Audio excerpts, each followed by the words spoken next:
penyidik dari Polda Metro Jaya menyita ijazah SMA dan juga sarjana milik Joko Widodo. Ini kepentingannya untuk apa, Pak Ari, menurut Anda? Ya, seperti saya sampaikan dari dulu ya, ini sudah naik ke penyidikan, Pak.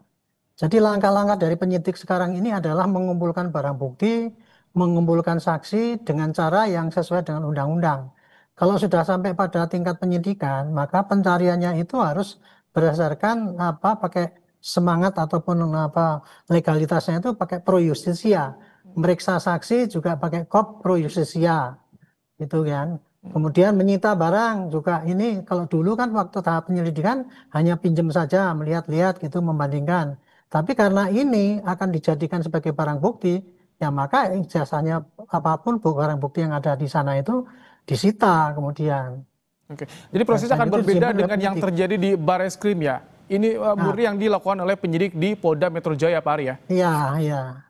Ini Kalau kan, yang di Barreskrim dulu itu Hmm, kan masih baru pengaduan ya. oke, Pengaduan, kemudian Barreskrim melakukan tindakan penyelidikan. Penyelidikan itu adalah mencari keterangan dengan cara yang tidak pakai upaya paksa. Dulu Barreskrim ketika melakukan penyelidikan itu dulu sempat datang ke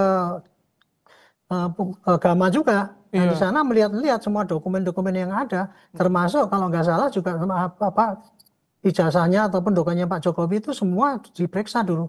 Bahkan dulu kan diperiksa pakai lapor. oke, Tetapi itu bukan pakai penyitaan dulu baru diperiksa pakai lapor. Nah, kalau ini dari laporan yang di Polda Metro ini kan Pak Jokowi sebagai pelapor ini.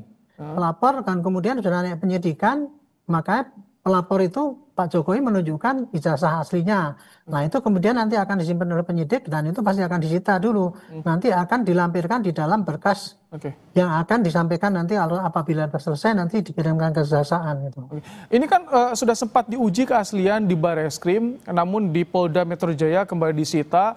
Ijazah Hmm. teman Jokowi juga sama disita untuk kepentingan Ya, penyidikan. Ini ya, prosedurnya artinya diulangi seperti uji forensiknya. betul. Itu diulangi lagi Ka- berarti ya? Iya, karena dulu waktu disampaikan di Barreskrim dulu kan baru Dumas, belum sampai LP. Dan Hmm, itu kemudian ternyata memang tidak ada pidananya.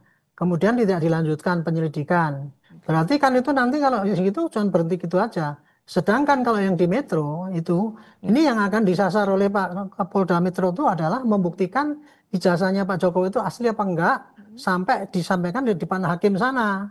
Makanya ini disita dan diperiksa ulang hmm. sehingga agar barang bukti itu nanti bisa diserahkan ke kejaksaan dan nanti akan dihadirkan di persidangan. Oke. Itu jadi satu bagian itu membuktikan ijazahnya Pak Jokowi itu asli harus sampai ke persidangan kan. Oke. Harus hakim tahu karena apa? Yang akan disasar untuk yang penyidikan di Polda Metro itu kan ujaran kebencian, Hmm. penghinaan, pencemaran dan sebagainya itu. Oke. Itu tidak unsur itu hanya bisa di positif ya apabila memang ijazahnya Pak Jokowi itu asli. Nah, Hmm. makanya itu pembuktian yang dikirimkan kepada hakim nanti ya, adalah dua sasaran.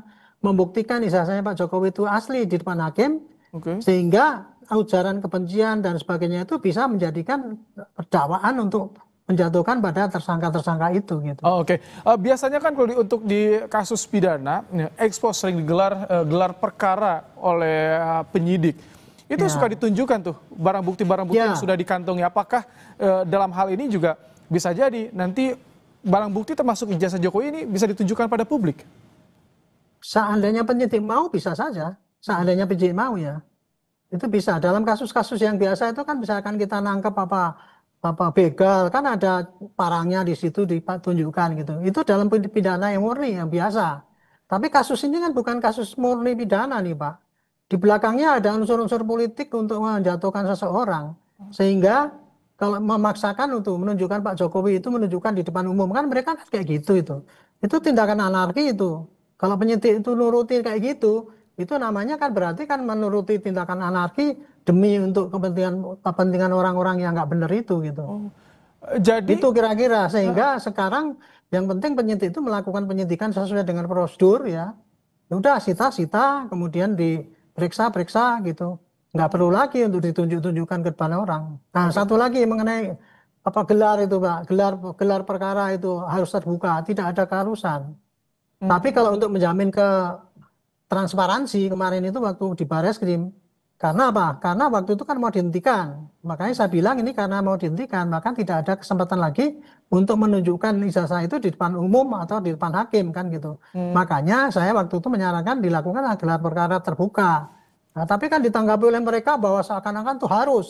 Kalau tidak itu berarti melanggar aturan. Bahkan kemarin sudah digelar pun sekarang minta digelar ulang lagi. Itu kan kayak itu mereka itu, saya kasihan dari mereka itu ya.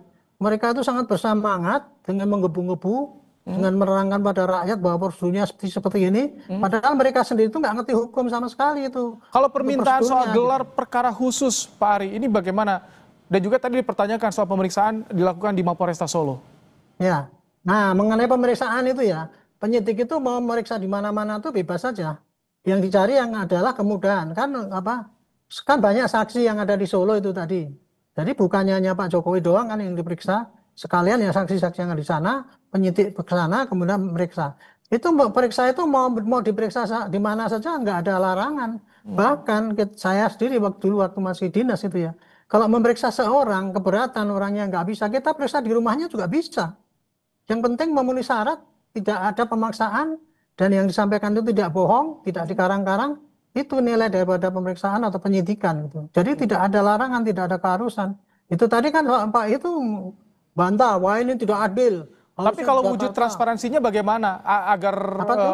terlapor juga bisa puas dengan hasil penyidikan? Wujud transparansinya harus bagaimana, singkat Pak Ari? Maksudnya wujud transparansi apa? Dari proses penyidikan yang dilakukan oleh penyidik Polda Metro Jaya nantinya ketika Ya, dipertanyakan. penyidik Polda Metro Jaya sepanjang dia melakukan penyidikan secara profesional, dia meriksa penyidik itu didampingi oleh pengacara, dan kemudian ada rekamannya, dan kemudian itu nanti bisa hasilnya itu bisa disampaikan kepada jaksa dan kemudian pada hakim, itu sudah wujud transparan. Dia tidak harus meriksa dilihatin oleh yang terlapor atau pelapor. Itu kan arti harafiah dari transparansi. Oke. Tetapi kalau dalam penyidikan itu tidak ada keharusan penyidik itu menyampaikan pada rakyat ini loh yang sudah saya kerjakan. Tidak, gitu. Tidak ada. Baik, terima kasih penasihat ahli Kapolri bidang hukum Oke, Irjen terima kasih. Purnawirawan Arianto Sutadi telah Selamat bergabung di malam, Kompas Pak Malam Ibrahim. hari ini. Terima kasih Pak Ari.